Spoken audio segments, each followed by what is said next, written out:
At kaugnay ng balitang yan, makakausap po natin sa linya ng ating komunikasyon si Fire Chief Inspector Jude De Los Reyes, ang tagapagsalita po ng Bureau of Fire Protection.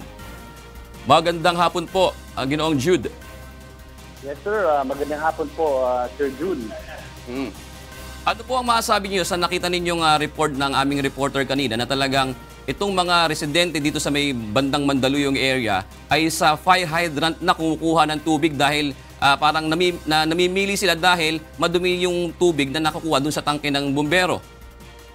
Opo, naintindihan naman po namin yun, no? Pero kailangan po na ma-manage po natin to na isa sa way na magiging orderly yung pagpila nila doon sa pagkuha ng tubig. Pero kung pagkukuhanan po nila ng tubig yung fire hydrant ay sana po hindi muna nila gagawin yan. Makipag-coordinate na po sa mga local government officials natin. Kasi po ang mayroong authority lang para mag-tap and operate yung hydrants na yan ay ang mga fire volunteers and of course yung mga firefighters natin sa Bureau of Fire Protection. Lumalabas po ba mayroong danger o panganib pagka sila mismo ang nag-operate o nagbukas ng tubig dyan sa may fire hydrant?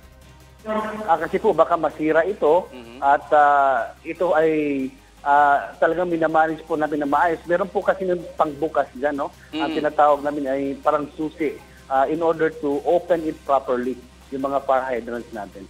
Sir, alam po noong kanina na interview ng aming reporter na labag ito sa batas. Ano po ba ang kakaharapin ng sino man na pumapasok po ba ito sa pilferage, sir? Ang nagmamanage talaga dyan with regards to na dapat hindi nila tinatamper ay yung mga ating mga pulisya.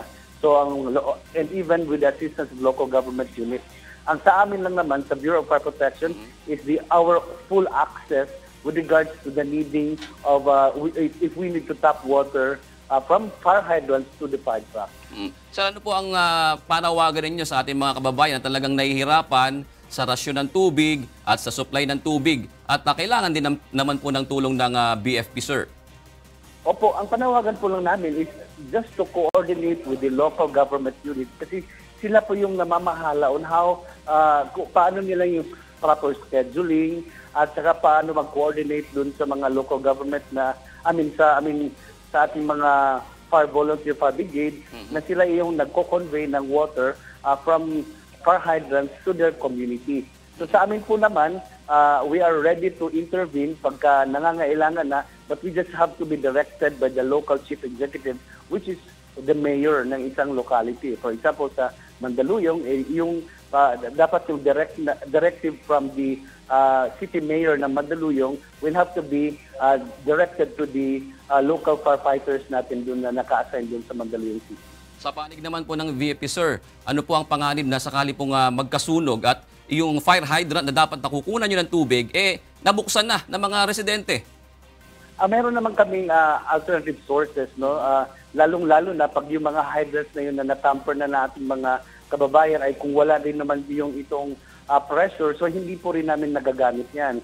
So the water concessionaires are telling us kung ano yung tamang locations at kung nasaan yung mga high pressure na fire hydrants, ayun ang gagamitin natin.